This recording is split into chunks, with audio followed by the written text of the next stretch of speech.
She's Welcome to On the Chain. This is Jeff here with co-host Chip. Didn't realize we're starting so quick, even Are though I'm we? the one who started it. We're It says starting. We're scheduled. live. It We're says live. scheduled. Oh, it says scheduled. We're not live. Everyone who's here watching us, we're Are not we really live? live. Welcome to On the Chain. Hey, XRP Uncovered. What is the real purpose of crypto? And Chip, I don't think it's payments. I really don't. Definitely not retail.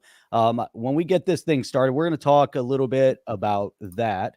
We want to dig into it because it's going to set the theme for the rest of our conversation. We're going to talk a little bit about Elizabeth Warren, John Deaton, some of the brouhaha that's going to be erupting over there in Massachusetts as a direct result of that. And when we get started, when we come back from our little intro here, Chip, I'm going to have a question for you that has to do with why do we need crypto for payments? And do we really need them?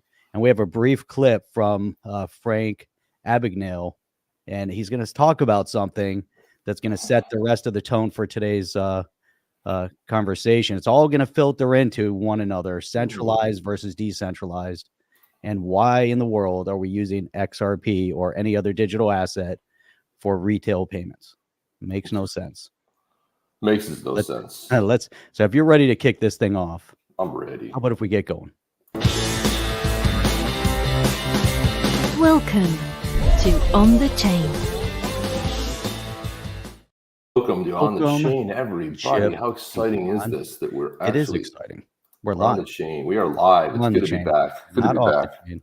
It is good to be back, but here you go, Chip. Here's the question that I have for you. What do you got? And then I Hit want me. to play that little brief clip with Frank Abagnale also. But my point on this whole thing is that I don't believe that we need crypto to pay for anything. I actually don't want to use crypto to pay for anything. And I don't think that any of the assets, although they might be good in a retail environment, I don't think that they should be used in a retail environment. I think each has its own purpose, and we can dig into that. And that's what I want to get some feedback from you on this. Also, why is crypto so important? Maybe cross-border payment, maybe the decentralized framework of it, maybe the removal of all the centralized controls and the perversions and the lack of transparency from government entities and bureaucrats. I don't know, but I at the end of the day, I don't think it's appropriate for retail. What is your thought on that? These are some big words, Jeff. We're going to dive into it. Let's put it that way. Why don't we start off by showing a little bit of this clip? I think that's a lot. That's a lot. That's right a lot to unpack. Yep. That's a lot to unpack. So I want to start off by, let's preface this a little bit by who Frank Abagnale is. So you guys may recognize the name, you may not. However, you might recognize it from this.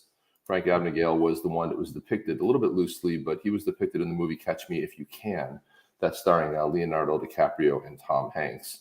And if you guys saw that, that was a pretty interesting story because this guy accomplished quite a bit, but not really the straight and narrow way. But he certainly made a name for himself, basically impersonating people and doing things a little bit outside the box. And he later became an FBI informant and a lot of different things like that. But let's go into this. Let's play this little clip, Jeff. This is Frank Abagnale here talking. And let me know if you can hear sound. Hopefully you can. Now, one other tip I'll give you is I don't own a debit card. I've never owned one. I've never allowed my 3 sons to possess one. Certainly and truly the worst financial tool ever given to the American consumer. So a long time ago, I asked myself a simple question: how would I remove 99.9% of my personal liability like that? Because I really don't want to worry about all these things. So I use the safest form of payment that exists on the face of the earth, and that is a credit card. Credit card. Visa, MasterCard, American Express, Discover card. Not debit credit, but credit card. Every day of my life, I spend their money. I don't spend my money. My money sits in a money market account. It earns interest. Actually, nobody knows where it is because it's not exposed to anybody to find it. It's just sitting there. I go to the dry cleaner, I give them my card. I pick up the groceries, I give them my card. I put fuel in my boat on the weekend, I use my card. I pay the marina to keep my boat in the water all year long. They put the rent on my credit card. I travel all over the world. While I wait to get reimbursed, I use my credit card. If I need euros, I go to the ATM machine, I use my credit card. I'm not going to use my debit card to get euros overseas or pounds in Great Britain. And every day I use my card, and then if I pay the bill in full or part of the bill, my credit score goes up. So I'm building credit while I'm using that credit card. And if tomorrow, and I'll do everything to protect my information, but if tomorrow someone gets my card number and charges $1 million on my credit card by federal law, my liability is zero. I have no liability. So yes, I love to shop online. I don't use a special card, I just use my credit card. If they don't deliver the merchandise, if they deliver it and it's broken, if the host site I went to was fictitious to begin with, I have zero liability. When you use your debit card, every time you reach for it, you're exposing the money in your account. The only person who's going to get robbed is you. When you use your debit card, you could use it for the next 50 years, 20 times a day. You will not raise your credit score by that much. And of course, when you use your debit card, you are liable up to a certain amount, and it takes a while in order to get that debit card fixed. So when we do post investigations at breaches, and we say to someone, on your incident, what happened? Well, I was in Target, but I used a Visa card, so I don't know, nothing. They canceled my card the next day. 2 days later, FedEx sent me a new card, and that was the last I heard about it. What about you? And I used a debit card there. They took $3,000 out of my checking account. It took me 2 months to get my money back while they said they were investigating. I had to pay my rent, had kids' tuition, everything. I couldn't pay it because they had my money. So I do it for that. So I had 3 sons that went off to college, and I said to them, I'm not giving you a debit card. I've actually applied for a credit card in your name. So it's your card. Of course, you're 18, you have no credit, so I guaranteed the card. So as a guarantor of the card, 3 things take place. 1, the bill comes to me, and I'm responsible for the bill. So if you spend a lot of time in the bar, I'm going to know that. 2, I set the limit on the card. So whatever I want you to spend each month, just while you're at school, I'll set that limit. 3rd, every month that I pay the bill goes on your credit. So by the time you get out of college, you should be looking at a credit score of about 800. You want to buy a car, buy a house, buy a condo, you're not going to need me to do that. All 3 of my sons came out of college with scores of around 800. One of the best things you can do for your kids is to teach them to learn to use credit early on and build credit in their name. Credit is a very important thing. 30 years ago, it only meant whether you got the car or you got the house. Today, everything is based on your credit. If a company hires you, they're going to check your credit. If you buy auto insurance, they're going to check your credit. You buy life insurance, they're going to check your credit. Everything is based on your credit, so you want to make sure that you maintain a good credit. And it's one of the best things you can do with your kids. Man, Chip, what if you unpack all that, right? And think about, and there's another video that we can put up from a YouTuber in the space talking about XRP, and we get so much conversation now in the crypto space that I want to use my crypto. I want to spend my crypto. Chip, why? Why do we want to spend the crypto? Why do we even need cryptocurrency as a payment solution for retail when we have credit cards? To his point, all the things that he just unpacked, why? Well, let me play the counter here, because it depends. If you have a credit card, if you have like a Visa card that is hooked up, or you have Visa is not getting the payments, so is MasterCard. If you have the same protections that are offered, which I don't believe they are at this point, but I believe down the line they probably will be, where you have your cryptocurrency tied to a Visa or MasterCard. I don't know if Amex will get in the game. Amex, you pay it off every month. But again, that's what we do in our household. So, I mean, you get points, and people go like, oh, but you have to spend $200 or $225 a year on the card.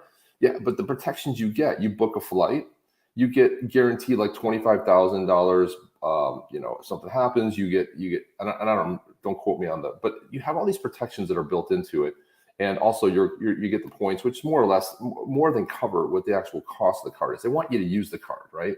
And on an Amex card too, the other thing is that something happens to your flight, you're covered.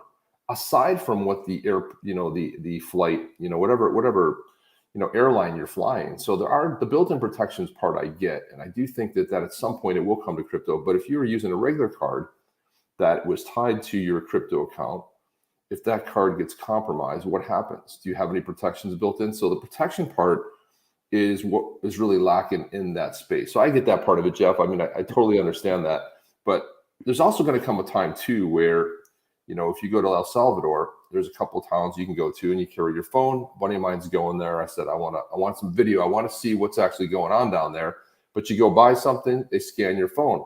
But what happens if you lose your phone and somebody's scanning your stuff? I get it. You know, I mean, they knock you out, they open up your eyes, and then they do the biometrics or whatever. Next thing you know, they've just robbed you of all your Bitcoin. So the protection is a big part of that. But Jeff, this plays into a bigger story, which I want to get into after I hear your comment from this. Yeah. So I think, and I hear you on this part of it. People want to be able to have that quick spend with their phone. But I think it's irrelevant. Really, because it's irrelevant. all the technologies that they're developing right now for the retail space, unless it's specific to cross-border payment, is completely irrelevant. And it's interesting because we all kind of get sucked into this whole narrative that we want to use crypto for spending. And we have credit cards. And when we use a credit card, guess what?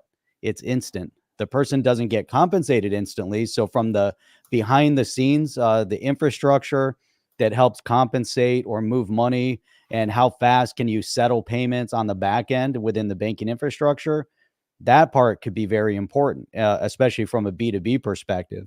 If I'm buying goods from you from a business perspective, and I want to quickly transfer money to you, I get it.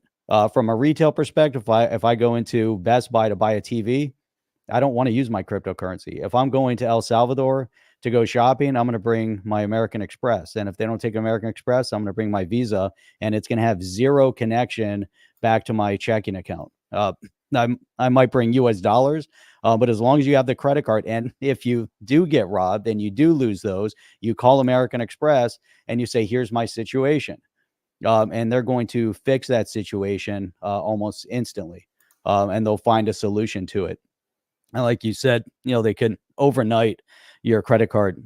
I don't want to connect my credit card to my crypto either, because why would I do that? Why would I want a debit to my cryptocurrency? And I think so many people in this space have gotten it so wrong that we already have solutions for payment, and we don't need another solution. What we need is a way to remove the barriers that the centralized infrastructure has set up, the barriers to banking, the barriers to transparency of government activity, the barriers that are set by the centralized entities that prevent people from getting money, and the issues that we've seen recently, like up in Canada, when they actually stopped the use of credit cards by certain individuals. When we saw the truckers up there, and they stopped their they stopped their access to checking accounts, they stopped their access to credit cards, and they took a very punitive measure. So when you so that's the point. It's almost like a backup solution. It's a protective measure against the overreach of the overzealous government and bureaucrat. But from a day to day, if everything's perfect, I'm not using crypto. There's no point. I don't use debit.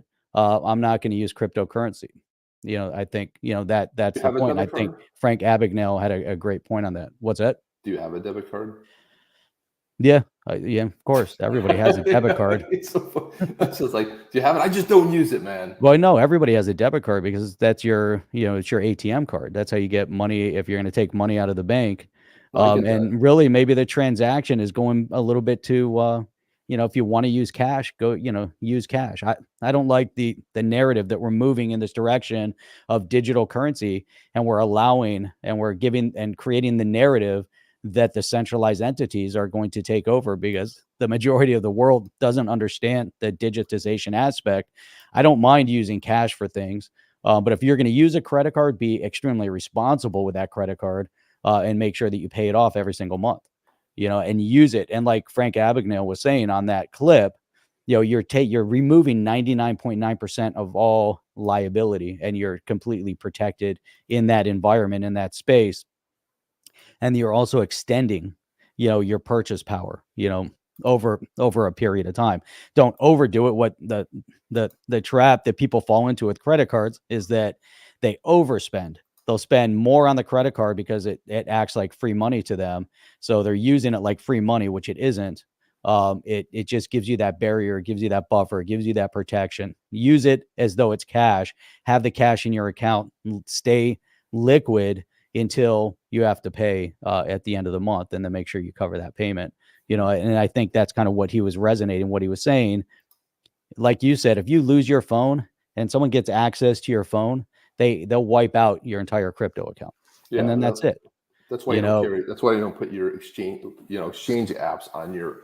Most of them aren't protected. Some of them have codes, but it's codes and thumbprints and your eye scan and whatever it is on your phone. But as long as they have, and then they have your 2FA app, you have everything on there. That's why you need a YubiKey, Jeff. A YubiKey is that extra layer of protection, so they don't. Yeah, but if they take your phone and your YubiKey, then you're screwed. Well, why would you have your phone and YubiKey on you? You know what I mean? I mean, the funny thing is they make a YubiKey that's a keychain, so they take your keys and then they boop on the phone, and then they're like they're in. So exactly the whole thing. It's a bit murky and scary, but to the whole point, my settlement on that is, but it's the centralization. We don't need it. The problem. I'm going to keep using credit cards. I get it, but Amex could be credit. Amex caught a glimpse of the show and didn't like us talking negatively about Amex or the space, and then they debank you, they decard you, whatever you want to say. That's the problem. Sudden, right, that's the problem with centralization, which is the problem I don't like. I like protections, but let's build that same protection into a crypto account where if something happens, you can be covered. The problem is that it's a really tough pill to swallow, the whole idea of decentralization, because right now you make like when you're moving crypto, and especially if you're moving XRP, you have your address and you have a tag. And it's so funny if for exchange, for example, Uphold, we'll say like, it'll pop a thing up. Are you sure this is the tag? Read it. It's giant numbers. I don't want to hear anything. So you look at it, question yourself. Yeah. You go, like 729, 72936, right? I mean, finally. Well, how about if you use the copy feature on the other one? You hit the copy and you still question, I wonder if it copied it right. Right. That copy feature works 100% of the time. Anytime you copy, the little copy. You never question it. Right. You never question. But in that case, you question it. You're like, oh my God, maybe it made a mistake this time. Well, I was just thankful that there was actually a real use case for QR codes. Like, remember a couple years ago, 10 years ago, like everything's QR codes. And I'm like, okay, all right, great. It was great. Like when there's something wrong with my toilet and I lift up the lid and there's a QR code, I go boop, and it goes right to a video. It tells me exactly, a bunch of videos that shows me how to fix it. And I was like, oh, okay, this is what I have to do. That's a use but in crypto, when you scan that on the computer, you're like, it's just a sign. Did it work? Is it accurate this time? You still have to let me read the first 7 numbers. How did you get that thumbs up over there? Is there an extra space in there? I don't know how I do that, but. So here's the point with all of this. I think what I would love to see is a company out there that develops some form of a decentralized credit solution where it's backed by crypto. So maybe they have X amount of tens or hundreds of millions or whatever in Bitcoin, hundreds of millions in dollars in Bitcoin in their treasury, and they're directly providing credit to other people, leveraging that Bitcoin, leveraging whatever it is. So they have the back end solution in a decentralized framework where the credit is based off this decentralized framework that doesn't allow the centralized entities to shut off your access per se to it. You still need to, you'll have to apply, but there'll be a decentralized mechanism. And if you breach protocol, whatever, I mean, they're still within a decentralized framework. There's still rules of action. And as long as you click and you're abiding by the rules of whatever that framework is to use your credit, then it doesn't stop your credit, but you can't have a centralized entity that steps in and says, hey, I'm shutting you down. If it's a decentralized framework, and I'm sure there's a mechanism to create something like that. There's all the AI, but there's all the decentralized framework for the arbitrage and all these different things with interest bearing and all the things that all these centralized exchanges are trying to work up and build. There's got to be a framework to provide credit that's backed by crypto. Yeah, I'd love to see that. Not out of your pocket, but the company gives you credit, but their treasury is backed with cryptocurrency. I have a problem with the whole centralization. I don't trust anybody. That's the problem. Digital nomad investor, use an old phone with no SIM card for your 2-factor authentication through Wi-Fi. Everybody has a good strategy. Alchemist says the best That's a good use one. case to make money using XRP is to use it to buy anything else. Which Not a that's bad the idea case, I right don't there. know. I mean, it's starting to make a lot of sense. Alchemist is making more and more sense these days. I'm like, it's like he's always got these good little rippers It's a here. lot of effort for Yeah, you have to little. wonder about that kind of stuff. Sophie And my says I do coffee's that, spilling everywhere over here. Damn it.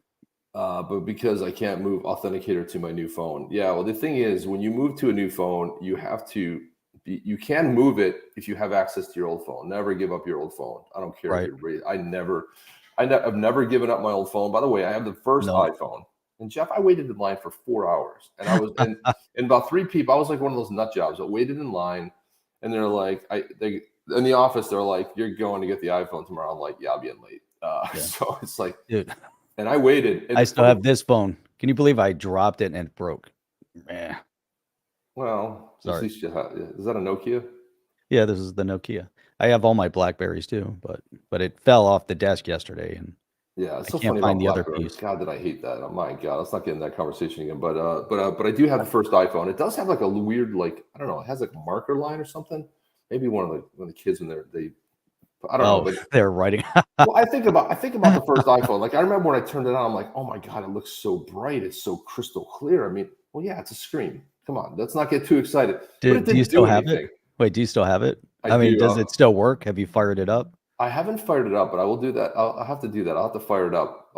But I have the original. I need to go to the old school charger on that too. But funny thing is like it didn't do anything. There was no apps. You could barely get to the internet. And back then, everything wasn't really set for the internet. It was pretty rough. Yeah. There you go, Doug. Data plus assets plus line of credit. Pay me for it. It and myself decentralized credit union. There you go. I But like still that idea though. Look at that. Still Data, centralized. assets, and a line of credit. Yeah. Jeff, There this should sounds be like a mechanism. All new companies idea out there here. are centralized. Every crypto company, they're all centralized. Every single one of them. Well, not everyone. Bitcoin is. Every one of them. Well, no, Bitcoin's not a company. Right. But Bitcoin's an asset. But every there are assets out cryptocurrency there. company is centralized. Not every asset. Or the but every foundation or company. whatever, like. Yeah, the funny thing Ethereum is- Foundation, centralized.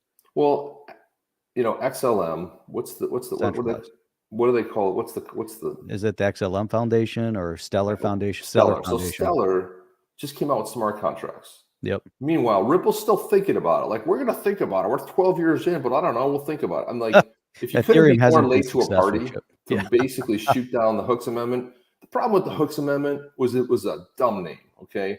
I'm so tired. Name it what it is. The Smart Contract Amendment, not hooks. What is hooks? I mean, that's like some developer, publishing like, oh, it's hooks, No, man. Call it a Smart Contract Amendment and pass Yep. it. And it would have passed. It would have got passed. shut down. And now we're going on the side chain. And that's pathetic. People don't and ridiculous. understand it. And the reason Ethereum crushed it was because of smart contracts. And that was what, 2016-ish when they finally came out? They Now, dummied it down. Let me do the math. I hate to say 17, it. 18, 19, 20. That's 4. And then from 20 to 24, that's 4. 4 plus 4 is 8. That was 8 years ago. 7. Ripple's like, we're not getting any traction with the payment thing. Well, yeah. No builders are building on the XRPL. Well, yeah. What should we do? You're missing I know. something. Give $100 million to Forte, a gaming company. Do they have to use XRP? No. Is there anything? Do they have to pay it back? No. Is there any sort of levers or governors around that money? No. What about the people in the XRPL community that are building on that? Screw you. Figure it out. Go try to raise your own money. $100 million to Forte, a gaming company. We never heard from them again.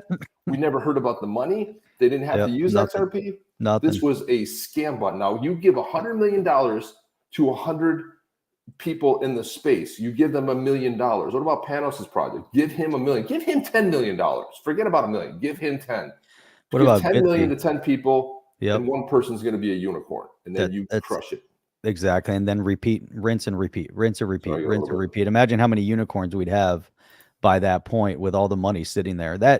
We talked about this last week too, and probably the time before, and we'll keep talking about it until they do it. Until they do it, because all the rah-rah and that party that was in New York, which, that to me, it was kind of, I guess it was nice getting everyone together, but man, it was kind of like an FU party. It's kind of like, we're not doing anything for you, but we're going to give you this party because it's going to be glitzy. Look over here while I'm doing this over here. You can look at Wow, the Jeff, shiny bringing things. it. It's kind of like fishing. You throw the lure and you have the shiny objects. All the people within the XRP community are like fish, and they're looking at that shiny lure that Ripple keeps throwing in the water. Like, oh, the shiny lure. Look at that. Look at that. Look at that. Look at that. Look at Yeah. that. I mean, Man, let's get some smart contracts and some mechanism to start building on the XRPL. And like you said, let's invest $100 million in 100 companies, or 10 million in 10 companies. Let's see them do that first. Take 10 million out of the budget and invest in 10 companies. and when you have 42 billion in Let's see what happens. escrow, and you can afford to give it to the rest of the community, it's like, so. But here's the thing. Here's the dirty secret, Jeff. Before the dirty I secret love the is cartoon. No one else has cartoon bears. this goes back to your earlier argument. So Ripple is a centralized company. Ripple is looking out after its shareholders. They raised $300 million. Yep. Ripple is taking preferred stock and selling it to Link2's then selling it to other people. So there's other people that also own shares in Ripple. And I think early shares at the IPO, I'm not exactly 100% sure, but the bottom line is that there are people that they're looking out. Now, here's the weird, dirty secret. If you were to take this $100 million or $500 million and put it in the ecosystem, and somebody comes along and bests Ripple, they crush them, because XRP is not exclusive to Ripple. They're a centralized company. We could have 7 centralized companies that have a use case that do it better. Maybe they leverage one of the side chains that's using smart contracts, and they put together a company for payments for small to medium enterprise, and maybe they go crush it, Jeff, and they don't need that. Now, why would you invest in your competition? There you go. So there's your really thing. Their job is not to look out for the XRPL. Their job is to look out for Ripple, and they're doing it. If you think your job is to look out for the XRPL, you're wrong. And if you think they're going to put a smart contract in place, you're wrong. Let them do it on the side chains. Exactly. Hey, XRP69 Carbon over there on Rumble. There is conversation on Rumble. If you guys, when you're listening in on Rumble, go ahead, throw it in the chat, and we'll pull it up here and share it with everybody. But the party was a reach around without the reach around. There you go. Oh, and XRP is still using his XRP Carbon there is still using his bag phone. We talked about that, the bag phone and the flip phones and all that good stuff last time. But man, yeah, man, I would love to go back to the bag phone. That would be really cool. No, I wouldn't. But yeah, it was heavy, dude. I don't like it. It was a car battery inside of a bag with the thing. Doug is saying they could have given the money for the Gala to game devs to bridge Gala chain with the XRPL, since Gala fees are high. I mean, there's so many things they could do to really, help. I thought Gala was moving to the XRPL. Like, all this stuff going on. People are like, here's the other point to all of it though. Within the XRPL, do they have to be first? Do they need first mover advantage in the smart contract space? Or now is it not, obviously they didn't have it because Ethereum had it first, but now are they way too late when the Stellar Foundation is rolling out smart contracts? Are they a dollar short, kind of a day late and a dollar short at this point? Because I look at PayPal, PayPal waited on the sidelines for all these years, and all of a sudden PayPal now is a crypto wallet, and they also have their own stable coin. And they de-platform you pretty often if they don't like your views. You have political views. PayPal is very centralized. Sorry.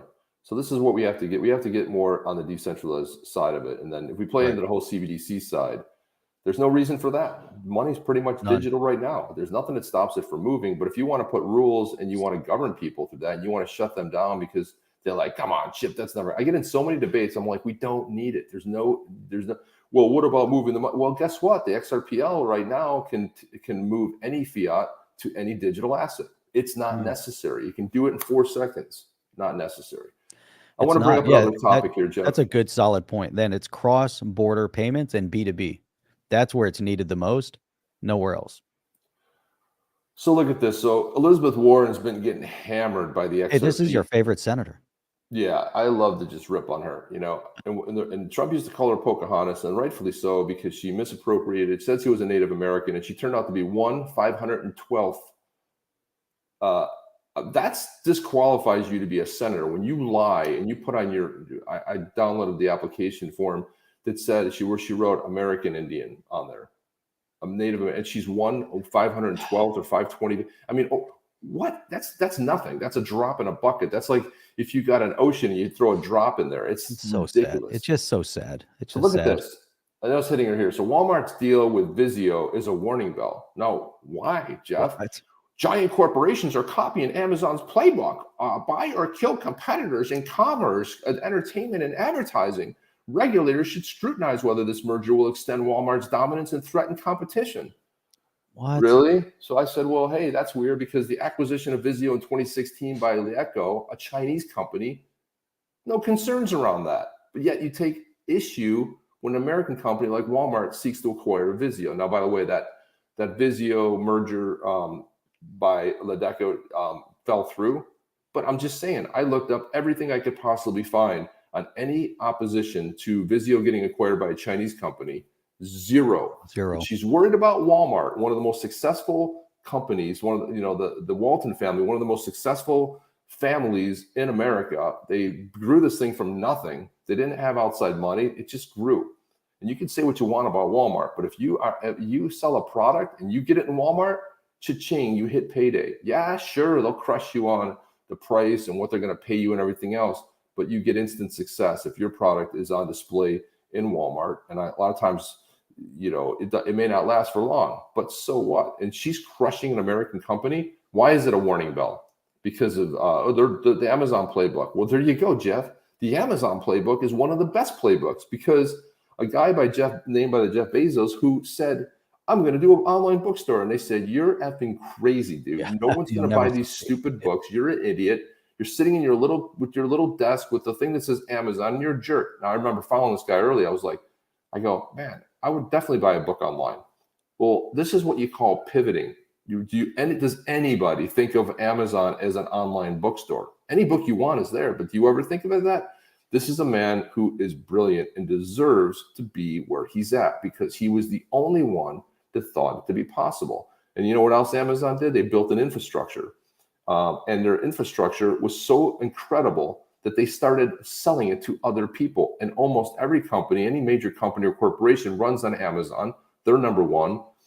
Then you have IBM, you have Google, but they crushed it. Their first mover advantage and everything that they do is just been pretty stellar. It's been pretty phenomenal. So she's going to criticize these people because how is a lady who misappropriated someone's race, who made $400,000 a year as a tenured professor, how did she end up with $80 million, Jeff? Yeah, that's a huge because she enters into Congress without that kind of money. And then how long has she been in office now? When was she first elected? 2010, I believe. I think she went in 2010 or 2012. Yeah, she's been in. She's been there for a couple terms. Is it third term now? I think so. Yep. So every term in Senate for those that are outside the U.S. is 6 years. So if she's going into her third term, maybe fourth term, it all depends. But it's amazing when you start backtracking some of these representatives and you see how much money they've stockpiled while they're earning like $200,000 a year. John Deaton's going to crush her in the debate. And so here we go. The Trump appointed, this is Elizabeth Warren again, a post on X. The Trump appointed extremists on the Supreme Court tried to stop the president of the United States from canceling student debt. But President Biden kept fighting and has already canceled debt for nearly 4 million people, including nearly 800,000 public servants. This is what good government looks like. So this woman is advocating for breaking the law. She went against the Supreme. So she's endorsing the president who's lawless. It went to the Supreme Court. The Supreme Court said, no, you cannot take the money and pay off student debt. Right. Did she give a crap? Nope. No. But they also don't care about the border. But here's the question on that one, Chip, is what kind of lawsuit is possible? This is going to go out to the John Deatons of the world.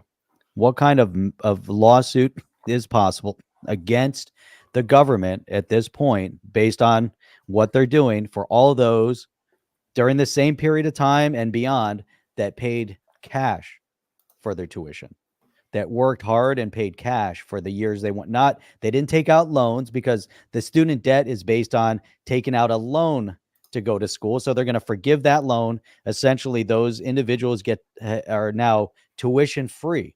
So what about during that same period of time, all those individuals that paid in full every year for their tuition? What compensation did they get back? Why is it only the ones that took out a loan get free tuition? So that means that even if you can afford it, you're better off taking out a loan and not paying it back. So the government and now now let's go back a little bit further. What about all those who took out loans and fought and worked 2 or 3 jobs to pay those loans off and paid them off? What compensation did they get now from the taxpayer? And then how about all those during the earlier period that paid for their college tuition in cash?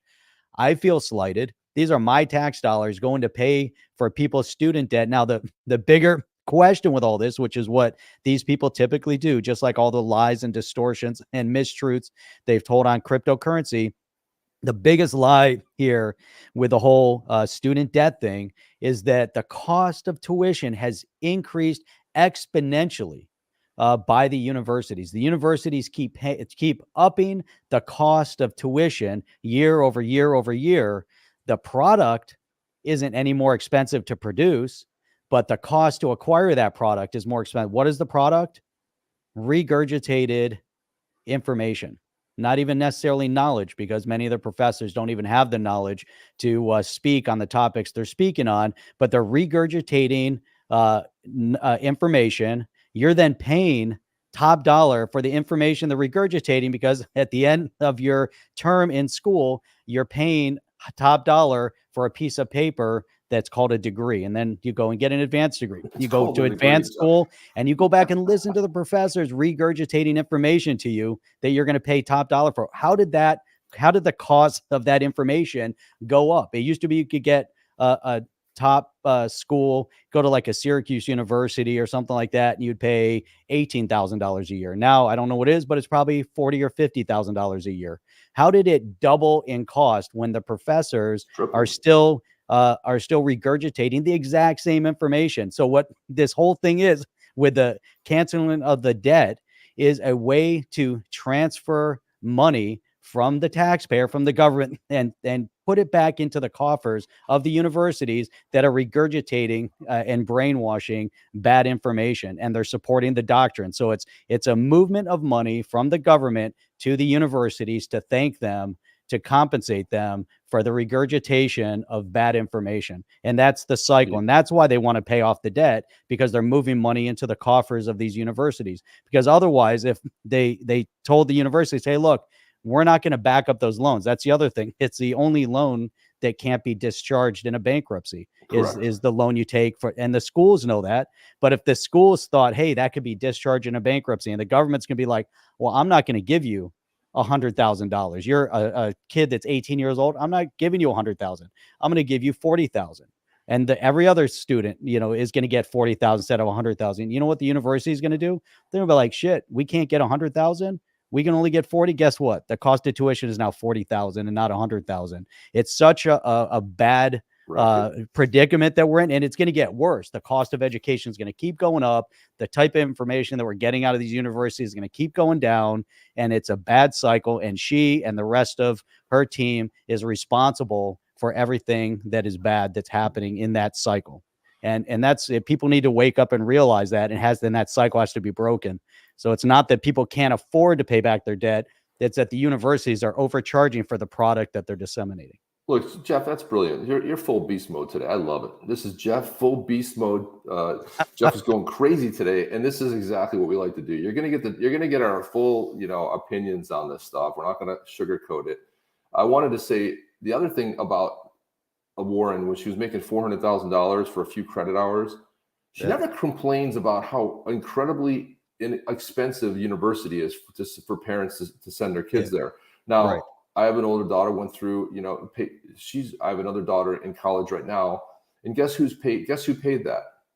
Her mom and I have paid that. Okay, we're Yep. paying the way. She's going to college, and when she gets out, she's not going to have a student loan because we are paying for it.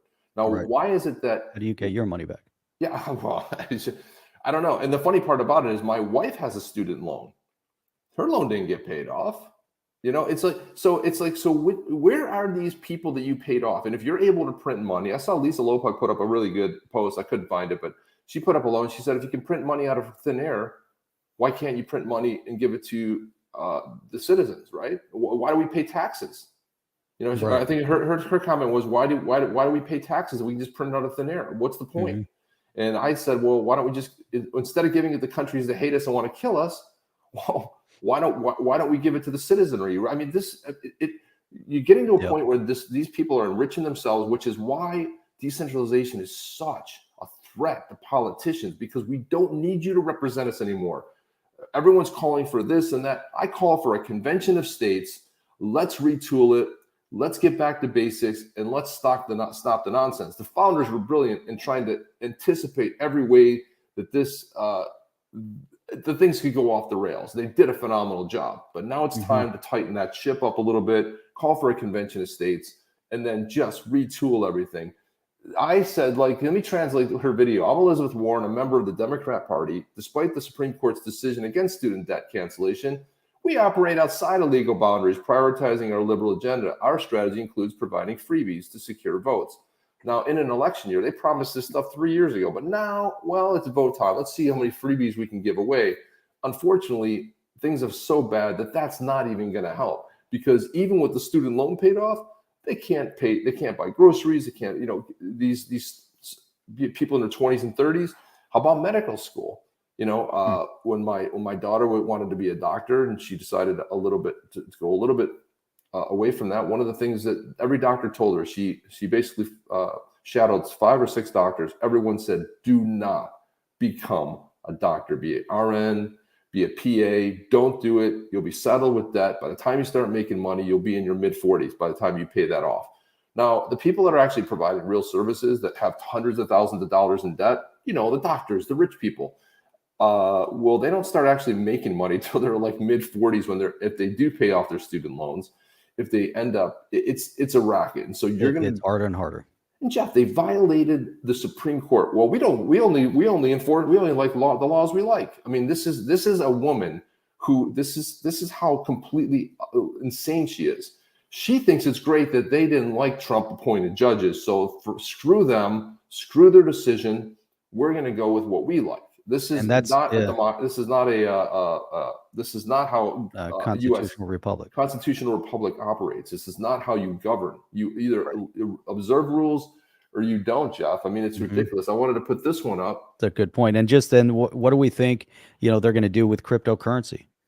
She's the one they're going to do this. You think they're going to allow for the decentralized framework and infrastructure to be built as long as they're there? This is why you need individuals like a John Deaton that's there that understand the dynamics of the decentralized frameworks. Jeff, and so you got to remove people like her. Go ahead and read Rob Licker's comment here. And he's bringing up a really solid point. Yeah, this is interesting because this goes for a lot of what's that Fannie Willis or whatever her name is. Same thing. How did she pass law school? So how did Senator Warren? How did she pass law school and the bar? You didn't even know what a legal contract is. Student loans are a voluntary contract to repay debt. Either you're really dumb or this is just a gross vote. This is just gross vote buying. Man, I think what we're seeing is vote buying for sure. They think they're losing on every front. She knows she's losing support on every front. She's terrified with John Deaton because she responded to John Deaton almost immediately. An incumbent candidate typically won't. If you bring a newbie into the space, they won't have a debate. They won't comment. They act like they don't even exist. So she's terrified. She knows that she's very vulnerable to being removed from her position. There's too many bad things that she's done that are stacking up. There's never been someone that has challenged her. And you see this around the country that is willing to fight to the bitter end. And now she sees that. She sees a character like John Deaton that fought against the SEC, that's fought against bigger corporations, all these different things that he's done on behalf of the people.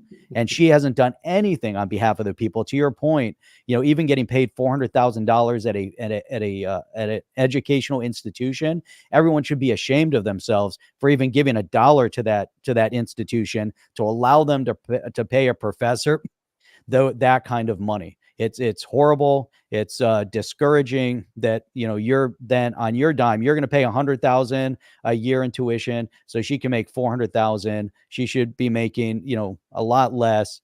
I'm not saying free. A professor still has, I guess they do a little work, but maybe, a six figure is fine. I don't mind 125,000, maybe 180,000, but come on. It's getting outlandish. It's so out of control. $400,000. It's outlandish. And so John Deaton, no fear. That's what Light Shadow is saying. No fear. Oh, sorry, I just took your other one off, but there you go. Yeah. So in the socialist states of America, everyone with no kids must of their own must pay for the debts of other kids. Well, I was listening to a podcast, and a brilliant point was made. He said, "Now imagine when this stuff happens, people are like, well, let's see, where am I going to go get a beer after work? Okay, after I'm a slave and I show up at slave labor camp for the week, and where am I going to go on Friday?" This is when they do a news dump. They don't want anybody to know what's going on. They do it at 5 o'clock on Friday when everyone's finally done with slave labor camp. And heading home to their families and trying to get just, they can do all the housework they have to do and chores and all that stuff. Well, one of the things when you think about, where was I going with this, Jeff? Man, I totally. I know, but it makes sense. I like it.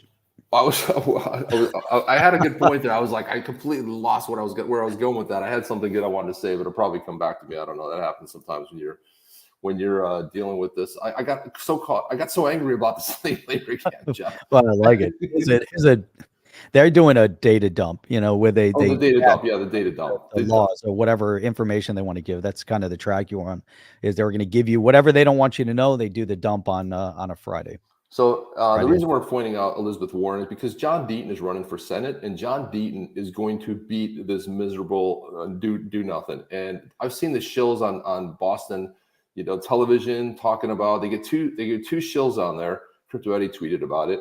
And they're like, well, I mean, he didn't even talk about his vision or what he disagrees with there. It's an introduction to John Deaton, and they want some dissertation that's going to be an hour and a half long. Don't worry, John will destroy her on the real issues because John is a brilliant man, and John did fight. He was a federal prosecutor. You think you're going to go toe to toe, Warren, with your little law degree? You can't understand a basic contract, and you want to go toe to toe with John Deaton? Go, bring it. You won't even debate him. I guarantee she won't debate him. She's a little. You won't be able to. Look at this, Jeff. It's not rocket science. Rich executives shouldn't get business tax breaks when they use corporate jets for travel. Now that the IRS has the resources, it's cracking down on wealthy cheats. Everything. How about you wealthy $80 million cheat? Can you zoom in on that? Can you zoom in on that? Yeah, let me go here. There we go. P.S. Republicans in Congress want to help the rich with IRS funding costs. Yeah, they got 80,000 new people, and they said, don't worry, they're going to with the little guy. Well, with tax revenues down, they're going after you. I remembered the point that I wanted to say before, Jeff. On a podcast, what I heard was if you got a bill in the mail and says you got to pay $8,000, and for what? And they go, well, sorry, we had to pay off the kids' loans. I'm not paying for that. Well, sorry, the government said that's what. So the point is, like, you actually got a bill every time this happened, and you actually saw what it's costing you. They're like, oh, I don't like it. I see all these kids talking about, I used to be able to buy this sandwich at McDonald's. Now it's $10. It used to be $2. And that's where we've gone wrong. No, where we've gone wrong is how you voted. You voted for this. Enjoy it. Enjoy homelessness. Enjoy when you don't like inflation. Great, because when you allow this stuff to happen and politicians to do stupid things like this, and to give billions, $100 billion to a country that's never going to win a war, that will get destroyed in about 24 hours if the other country wants to destroy it, we'll take it to its knees and we'll level it. So don't think that you're going to go and take down that country. But this is where we're at, Jeff. Oh, wait a minute. Oh, wait, Jeff. What's this?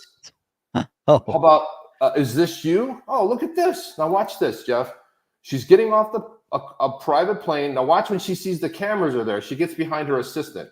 She's walking. Look at me. Oh, my God, they got cameras. Walk behind your assistant. Yeah, so she's cool with getting out of there. Oh, this is great. This is the Massachusetts GOP right here. And they're like, oh, is this you? Is this you on this nice private plane? Private plane, you little. And there, you know, there's nothing wrong with having a private jet. Just don't mock everyone and condemn everyone for doing it while you're going to run around and do it. It's amazing. They think they're holier than everybody else and they just want to do what they want to do. You know, it's just so crazy. So crazy. Look who was late. Mark was late. He said he apologized for being tardy to the party. He's at Chuck's barbershop. Hopefully everything is good over at Chuck's. Chuck is good. I hope everyone's cool. I hope you know. Why don't they just put this on at Chuck's barbershop? Just say, look, got to put Chip and Jeff on. Let's go. Let's put it up on the big screen. Let's not play. So Imagine the heckling there, Chip. Look at that. The heckling. So obviously the heckling the men in the Senate are giving her for being challenged.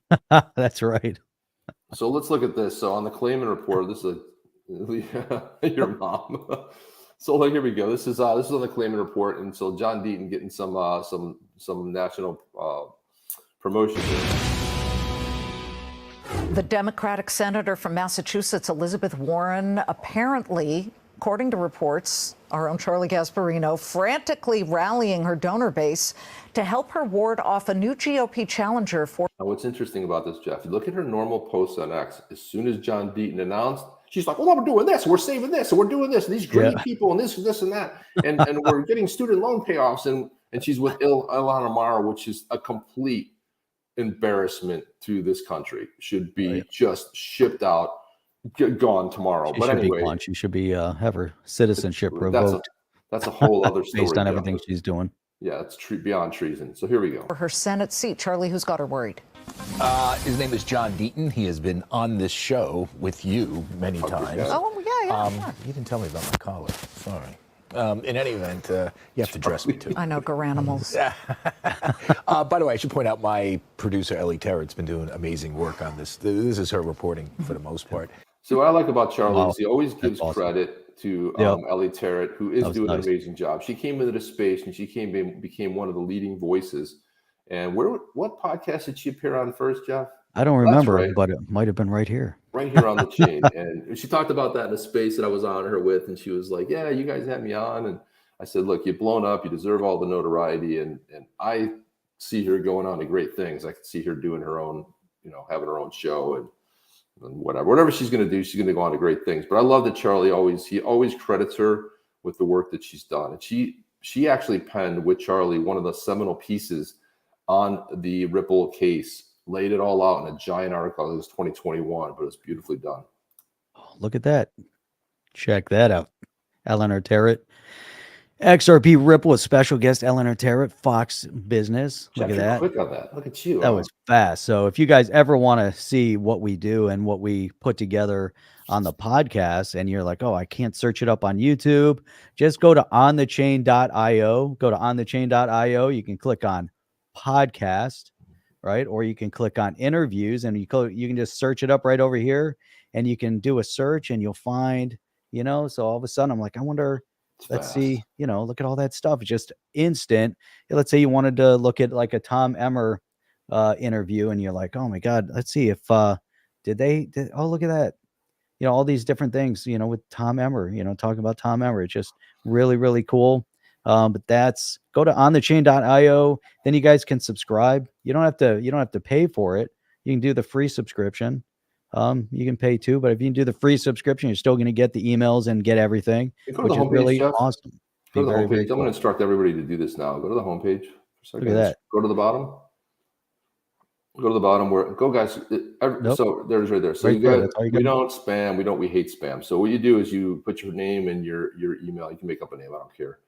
But you put your email in. At the conclusion of the show, you get all the articles we talk about. You get the video, you get the podcast, all the places you can listen to this. So it's a nice thing. It's a web page that goes up there, so you'll see. But also, you'll there it is. So you get the podcast, you get the audio piece, you get all the articles, coffees, but you get every one of the articles that we have that we chat about during the show. So you go like, oh, they talked about this one thing. I wanted to go in there and sort of repost it on X. So you can do that too. So.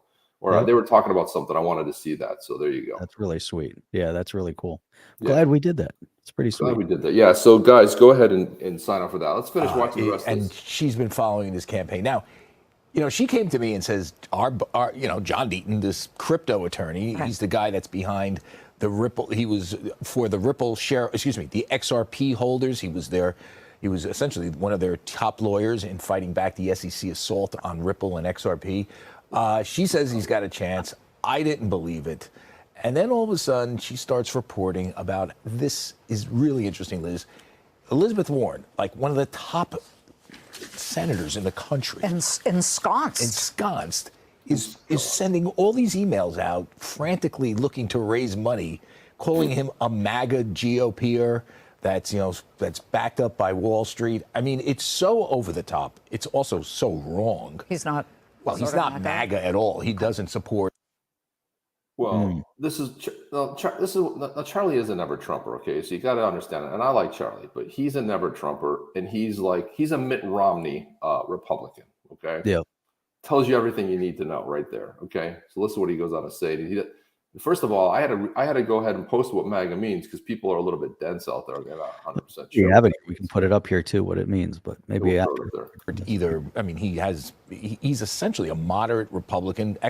A moderate Republican looks like, I wouldn't necessarily term John Deaton a moderate Republican because if you look at his ad, he talks about border security, talks about accessible healthcare, he talks about, a lot of issues that do fall under the MAGA camp. Now, is he a big time Trump supporter? No, I don't see him as he's not particularly fond of Trump or Biden, okay, which could play really well in Massachusetts because those people aren't even, their blood is blue, right? So that's fine, but I think he's got the MAGA part wrong. People go MAGA, they think if you like Trump, you're MAGA. No, that means make America great again, and the issues are very similar to issues that a lot of Republicans believe. So I don't know. Moderate Republicans are on their way out. They got voted out last round, and Romney's out this time. He's not running because he's going to get destroyed. Marine centrist guy, not MAGA. Basically says he's not crazy about either Biden or Trump, and he doesn't like most of the country. Like most of the country right now, if you believe in polls, he's kind of like there. And here's the other thing that's interesting. I had Ellie look this up. Her polling is starting to fade off. He might just have a chance. Now, I mean, obviously she's going to be raising a ton of money. She's trying to do it right now. She's employing other senators to help her out to raise money. So she's going to come at him with everything she's got. But you got to ask yourself, why is she so afraid of John Deaton, who essentially is a kind of a cult figure, cult hero, I guess you could say, with a very narrow portion of the population that holds XRP, crypto. He does put out a popular blog. That's incorrect.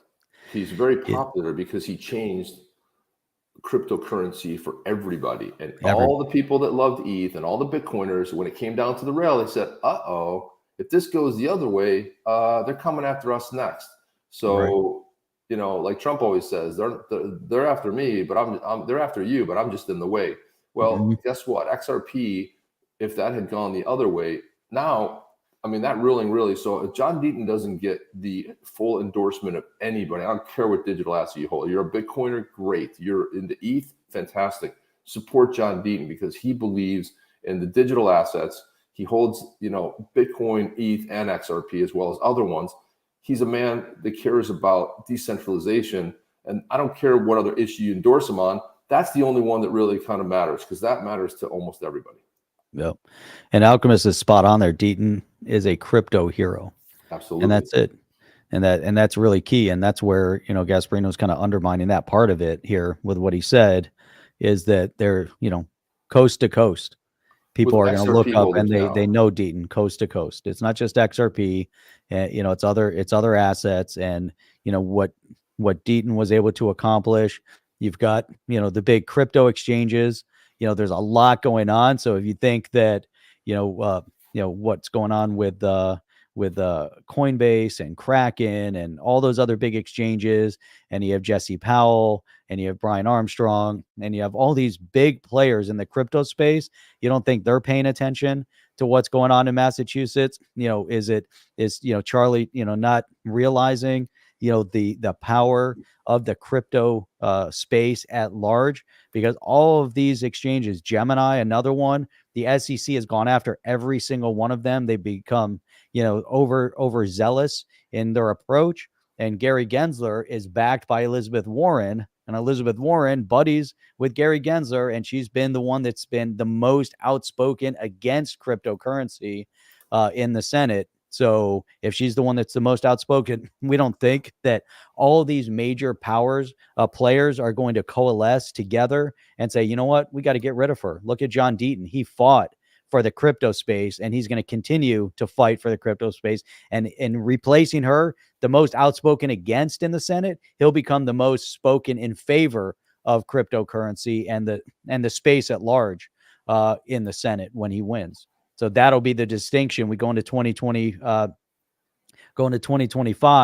and we're going to start seeing a shift in the trajectory of what's happening in this country with this innovation, investment, and release of all of the harmful things that some of these members have done, like Elizabeth Warren and Gary Gensler. I think we're going to see a major change. Yeah, John Deaton's also an insurance hero. That's fought right. again. He's always fought for the little guy. Mesothelioma, he's fought hard about that, and he's won these massive cases. So he's done a great there. William Whitmore says he has an issue with the word cult figure. Yeah, it's more of a euphemism. I understand that you could have an issue with that. I think he's really more of a somebody who fought for decentralization. If you want to say that, that's really where it's around. It falls under the digital asset umbrella. But look at this. People like Mark Cuban reposted this, and please consider following Deaton for Senate and visiting John Deaton for Senate. So here you have someone, Mark Cuban. We know that he's not, he's on the left. He's been very vocal in, I mean, I like Mark. He's a great businessman. I don't agree with his political views, but that's cool. He doesn't probably agree with ours. But the point is he retweeted this or reposted this because he believes strongly in decentralization and digital assets. So he's supporting John. He knows John. They've gone back and forth on posts before. This is big. This is high priority when you get somebody like a Mark Cuban that's doing that. I don't know how many followers he has, but he's probably 8 million followers. So that got reposted by 8.8 million, almost 9 million people. And they're like, John Deaton, who's John Deaton? Well, there you go. That's who John Deaton is. And Jeff, what we need to do is we need to throw in his, let's do this right here, guys. Go follow this right now. Take 1 second to go follow that account right there. That is Deaton for Senate. He only has 13,000. He should have 6, 7, 800,000 millions. We need to post. We need to get this out there. But he has 13,000 now. Granted, it's in about a week, but let's do that. Take a second and just post the link down there. Go follow Deaton for Senate. I use the hashtag Deaton for Senate or Deaton 2024 on the posts. Yep. So there you go. Let's finish watching this here, Jeff. Look at that comment right there. Well said. Elizabeth Warren, to me, embodies corruption and abuse of power, from her attack on the crypto industry to the DEI to her claiming to be a Native American. It goes on and on. Come on, America. Wake up. Wake up. And I'm going to be, somebody posted earlier that they said I've been going full assault on Elizabeth Warren. Yes, I have. Yeah. I have been. So that'll be my thing. She sees something in him. And I think what she sees in him is that the country is in many ways not far right, not far left. Right. They're somewhere in the middle. Another place where Charlie is completely wrong on this. Most people are lean right. Right of center. Right of center. The majority of the country is right of center. A centrist today, if you were a centrist back in the 80s and the 70s and the 60s, okay. Today, there are no centrists because the left is so absolutely out of its mind nutty. When we're talking about people and they think that they're different genders and sexes and you can have men compete in women's sports. I'm sorry, man. There's no center for that. Okay. No. And most people are either, they have a faith that whether they're Christians or they're Jewish or Muslims, they have families really important to them. They care about working. They care about supporting their families. And they don't like a lot of the nonsense the left stands for. I don't see any centrists today, Jeff. Do you know any centrists? If you're a centrist, you might as well be Sweden or one of these countries. It's like, it's just sort of like we're just going to be central. We're not going to say anything. We're just going to be. Yeah, I would say that the majority. That's not a knock on Sweden. I love Sweden, by the way. So there you go. I'm saying, right. No, but I agree with you. I think most Switzerland is what I meant to say. Right, Switzerland, because Switzerland's always like neutral. They always want to play neutral. They try to play neutral, so they do nothing. So right. When Hitler marched there across, they're like, "You want to come in? Sure. What do we do? Want some hot cocoa? We'll make you some hot cocoa." Yeah. Right. Don't worry. We're not going to say anything. We're just going to kind of just be, I saw a funny comedian. He was talking about, he was Italian. He was talking about why did the world give Italy a pass? when they came down on Germany so hard, because he said Italy was there lock in step with Germany, during World War II, and he said it was all because of the food. All right, Chip's on the phone. There you go, Chip, taking a phone call while we're getting ready to wrap this thing. So this is super poignant. I think everything that we've talked about so far today kind of spot on. Starting with the initial theme, like what is the purpose of payment, and where are we going with this, and how is it going to shift and change, and then how does this big raise now, John Deaton, who is big in support of the XRP community and making sure that he helped the intervention against the overreach by the SEC. How is all of this playing together? And then making sure that we have a very clear focus on the objectives, that we don't get pulled into these conversations of kind of overturning our entire system and then buying back into the centralized format, and then trying to get rid of everything that we talked about in the beginning, which is, hey, let's go back to a purely cash environment. Let's kind of flip the narrative and go back into a centralized situation, all over again, go from one to another. It doesn't make sense, but we're seeing a major shift, and that's been happening over time. And the base concept here of crypto, the benefit is the decentralized infrastructure, and that's what we need to continue to build on. And you're right, it was because of Italian ice cream, and it is great, right? You go over, when you're in Italy, you get the gelato over there. Ice cream's amazing. You got to get, every 2 seconds, you got to stop, like every block. Oh, I got to stop and get this gelato, and everyone is more amazing than the next. So some comments here. JS, right?